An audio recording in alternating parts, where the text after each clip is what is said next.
Hey guys, welcome back to the shop. This is Zach over at NV Woodworks. So, today we're going to be playing with some glitter with resin. So let's get started.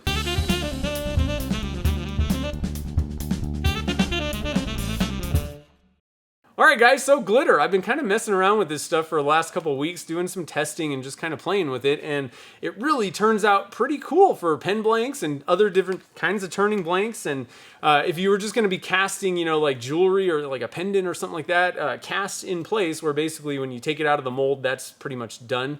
All of that stuff works great. Now, I did a lidded box with some in there, turned out fabulous, and I've done a ton of pens. So lots of cool stuff that you can do. I mean, really, it's another one of those tools you can throw in the toolbox and say, hey, if I want to add some kind of cool effect, you can just toss this stuff in resin. It casts well, everything's great. Now, the big thing that I was worried about, and I posted a picture, I cast some in PVC pipes and I showed some pictures on Instagram. People flipped out about it because they looked awesome. But I'm like, I'm not going to share, I'm not going to say what this is yet, because I was worried that if you turn into it, sand it, and do all this stuff to it, machine it basically, that maybe the effect would not work out. Well, it works fine. Everything is good to go. Now, I've found a couple of different things with this. So you can just buff it out, but I actually found that on most of the pen blanks, it looks a little better having a CA finish. It just seems a little glossier, a little bit more vibrant, I think, with those colors.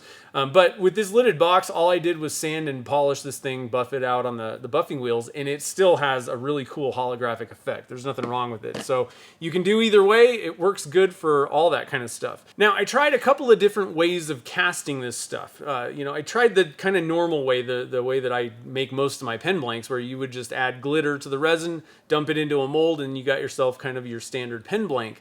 In that method, that's where you're going to have to, turn it. You're going to actually shape the stuff, and it's actually in the blank. I also tried just doing a clear casting, where I just painted on some 5-minute epoxy onto the tube, dumped some glitter on, and let it kind of hold it in place. Once that dried or cured, then I just cast it in a tube-in mold. And in that way, in that case, you're not going to actually even really cut into the glitter. So you kind of, however it is on the tube is what you're going to get. So both ways work fine. Again, with the standard kind of normal pen blank thing, the best thing to do though is you're going to want to paint the back paint the drill hole in the blank, and then CA finish on top seem to work the best. Now, I'm not going to be doing any projects in this video, but I do want to do a casting with you guys, basically, kind of show you how I would do it in the kind of traditional, normal pen blank making style. So what I have here, I have my, what I call my 3 pen blank mold. It'll give me 3 pen blanks that are about 3/4 square by 5 inches long. The mold is 3 inches wide by 5 inches long, HDPE. I got a couple of burl chunks that I double die stabilized on each end, and so I'm just going to mix up some resin, add some glitter, and we're going to pour that right in the middle. So let's get started. Like I said, I'm not going to actually turn these, but I did want to just kind of give you a little bit of an example of one way that you could do it.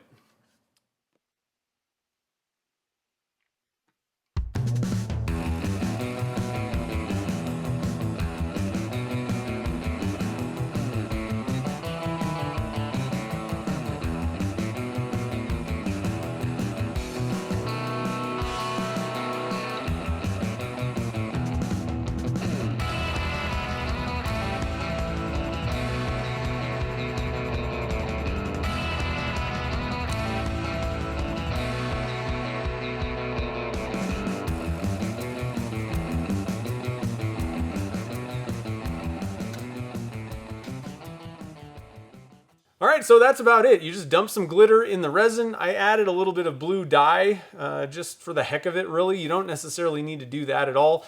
Keep in mind also, when you back paint a blank, especially when it's very transparent or clear, it's going to look like whatever color you painted it on the inside of that blank. So it'll kind of look like it actually has that color in the blank. So keep that in mind when you're doing it. But for this one, and I apologize, I actually had my microphone unhooked from the camera, and I didn't realize it. I was kind of rushing around trying to get everything done, and I didn't realize that I unplugged the microphone. But so what I used was Pool Party. That's the holographic tinsel glitter that I chose for that. I added about 6 scoops using that. It's a 1/4 teaspoon spoon thing. So 6 scoops of glitter, and I think that should be pretty good in the blanks. Even after you've turned it down, there should be lots of good glitter in there.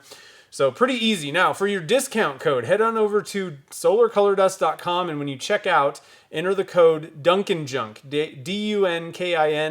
DUNKINJUNK, and you'll get 5% off your order. So hope you guys try this out. It's pretty fun. They have some pretty cool things where you can load up. This was perfect for me. I actually got a whole big box of this stuff, and it's not really that expensive. I think that, if I remember correctly, it's they have these like sample pack things where you get one of these, 5 of these packets for $20. I think it was something like that, 4 or 5 of these things, and then you get 5% off that. So you'll be able to try out lots of different glitters because they have those cool sampler packs, and they got lots of other stuff on their website. So go head over there, check it out. I'm not sponsored by them in any way or anything like that. I just wanted to make sure you guys know that.